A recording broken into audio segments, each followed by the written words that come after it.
gbọ́dọ̀ wá pè sí bí action celebration afẹ́ ọ̀ṣọ́ yìí olùkọ́lá ìjọba ẹgbẹ́ ipò alága òkè ẹgbẹ́ tó kù yìí olùkọ́lá ìjọba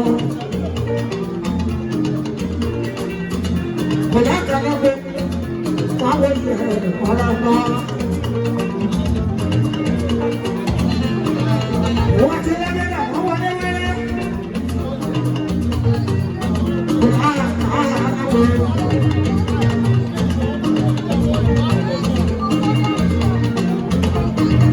Gbogbo yìí kò bí.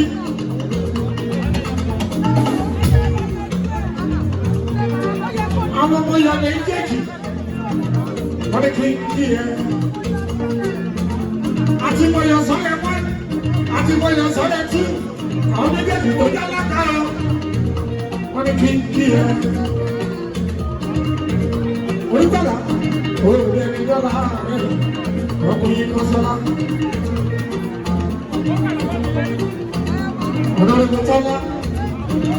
Dọ́kítọ́rì, chief of staff, ìkọ̀sí ṣẹ́rí.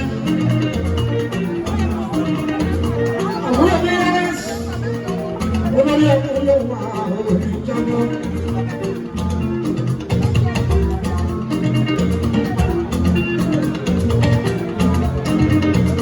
Bóyá sábẹ́. Abíọ́lá Ibrahim máa wọ ọ̀rọ̀ ọ̀la.